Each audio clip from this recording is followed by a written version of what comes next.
The story of Frankenstein was born on a stormy night, whispered in the shadows by a young Mary Shelley. Her tale of Victor Frankenstein, a scientist obsessed with creating life from death, has haunted us for over 2 centuries. It asks, what does it mean to be alive? Who is the real monster, the creator or the creation? This isn't just a monster story, it's a warning about ambition, loneliness, and the thin line between genius and madness. Victor's experiment, meant to conquer death, instead unleashes tragedy and revenge. The real horror isn't the stitched-together creature, but the darkness inside the human heart. And so, Frankenstein endures, inviting new storytellers to explore its world of shadows and science. Every classic story deserves a fresh voice. Some tales are so timeless, they demand to be retold for each new generation, reimagined through the eyes of a visionary. Enter Guillermo del Toro, a director who finds beauty in monsters. He's a master of blending the macabre with the magical, always searching for humanity in the darkest corners. Del Toro's Frankenstein isn't just scary, it's heartbreakingly beautiful. He transforms the familiar horror into a haunting, poetic experience where every shadow tells a story. He cast Oscar Isaac as Victor Frankenstein, a man with the charisma of a rock star and the recklessness of a genius. Isaac brings a magnetic energy to the role, making Victor both alluring and unpredictable. This Victor isn't hiding in a lab, he's a showman, eager to reveal his masterpiece to the world.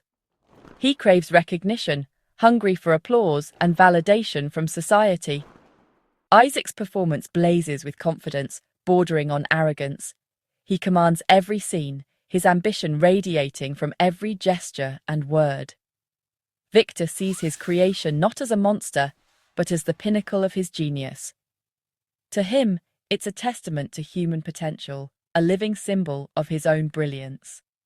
Del Toro and Isaac reinvent Victor as a pioneer, passionate, driven, and blind to the dangers of his ambition. Together, they craft a character who is both inspiring and deeply flawed. He's a visionary on the edge of greatness and on the brink of disaster. Every step forward is a step closer to glory, or to ruin. This new Victor is less mad scientist, more celebrity, making his fall all the more tragic.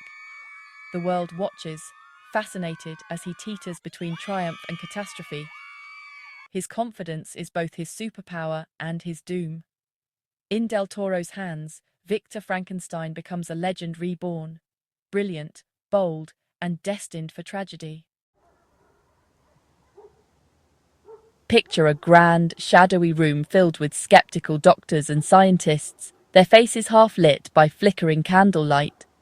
The air is thick with tension, every eye fixed on the center of the chamber, where history is about to be made. They've come not just to judge Victor Frankenstein's impossible promise, but to witness the boundaries of science and morality being tested before their very eyes. Victor stands before them, not as a nervous scientist, but as a performer ready for his greatest act, his posture bold, his gaze unwavering, as if he's about to unveil a masterpiece to a world that doubts him. He's here to demand astonishment, not approval. He wants to shock them into silence, to force them to confront the unimaginable. The room crackles with anticipation as Victor prepares to unveil his creation. Every breath is held, every movement stilled, as if the world itself is waiting.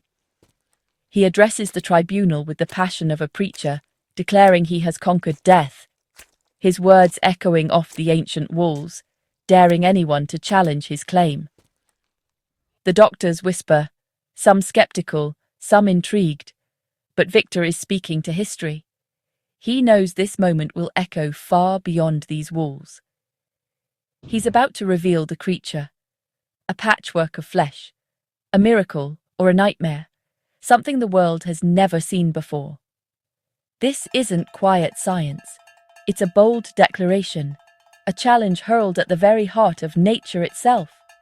Victor is risking everything: his reputation, his future, even his soul, daring the world to witness his triumph or his downfall. The tension is electric, the moment before the lightning strikes, when possibility and terror hang in the air and the world holds its breath. Nothing will ever be the same again. In this instant, the line between man and monster blurs, and the world is forever changed. The laboratory is a theatre of science, part magic, part machinery. Every corner seems alive with possibility, as if the very air is charged with invention and danger. Strange contraptions whir and click, casting shifting shadows on the walls. At its center lies the creature, hidden beneath a heavy sheet, surrounded by humming wires and glowing jars. The table is the stage for Victor's greatest experiment, and the tension in the room is almost tangible. A giant copper sphere hangs above, pulsing with energy, connected to batteries filled with eerie, glowing liquid. The cables snake across the floor, as if the room itself is alive and waiting for a spark to set everything in motion. The design is both beautiful and unsettling, futuristic and ancient, like an alchemist's dream. It's a place where the past and future collide, where forbidden knowledge is given form. Victor's workspace is a chaotic masterpiece, every wire and beaker reflecting his obsession. Notes are scrawled in the margins, glassware teeters on the edge, and the sense of frantic genius is everywhere. The creature's outline is disturbingly human, a patchwork of stolen parts. It's a haunting reminder of the cost of Victor's ambition and the unnatural life he's about to unleash. The sheet is a curtain, waiting for the most dramatic reveal. Every wrinkle and fold hides a secret, and the moment of unveiling feels both inevitable and terrifying. The atmosphere is electric, anticipation and danger in every shadow. The room hums with the promise of discovery, but also the threat of disaster. Del Toro's set shows us Victor's mind, brilliant, mad and willing to break every rule. It's a visual symphony of chaos and creativity, where genius and insanity are impossible to separate. This is not just science, it's art on the edge of madness, a place where the impossible is about to become real. Victor's presentation feels like a rock concert, not a lecture. The camera circles him, capturing his wild energy and fiery eyes. He's dressed not as a scientist, but as a romantic rebel. Velvet coat, untamed hair. Victor owns the stage, his movements bold and dramatic. He's an artist and a performer, not just a man of science. The other doctors sit, passive, while Victor is a whirlwind of motion. It's as if the electricity from his machines flows through him. Del Toro films the scene like a music video, making Victor's ambition thrilling. For a moment, we root for him, swept up in his passion. This makes his eventual downfall all the more heartbreaking. In an age of digital monsters, Del Toro chooses puppetry for his creature. The monster is a real, physical puppet. No CGI, just silicone, paint, and skilled puppeteers. Oscar Isaac interacts with a tangible being, not a green screen. Every twitch and breath is controlled by artists, making the creature feel heavy and alive. The actors' reactions are genuine, fear and wonder at something real in the room. This old-school magic grounds the story, connecting it to classic monster films. The puppet becomes a true character, not just an effect. Del Toro honors tradition, proving that handcrafted monsters can be the most powerful. The creature's presence is tragic, human, and unforgettable.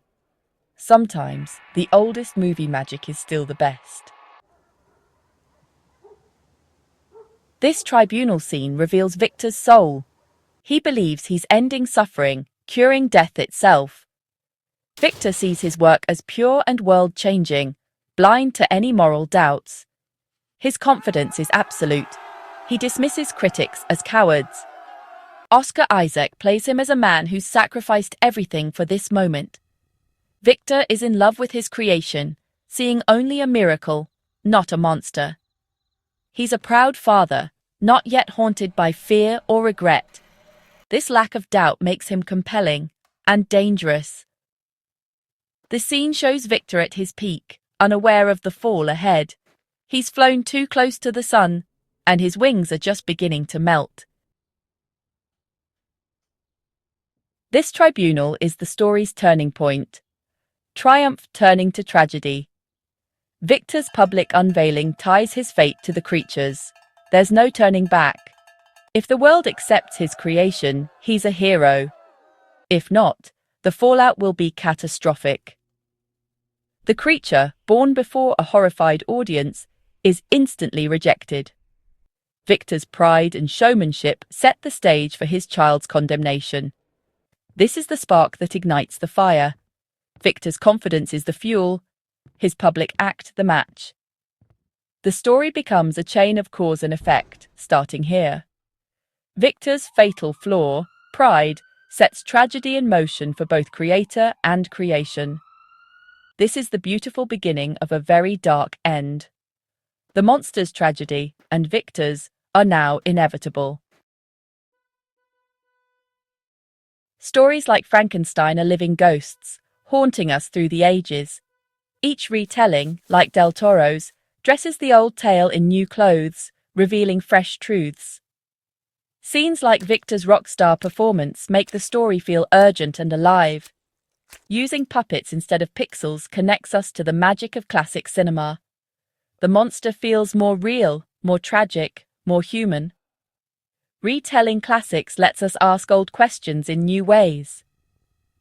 What makes a monster? What do we owe our creations? A great director can make us feel like we're hearing the story for the first time. In welcoming these old ghosts, we make our world a little more magical and mysterious.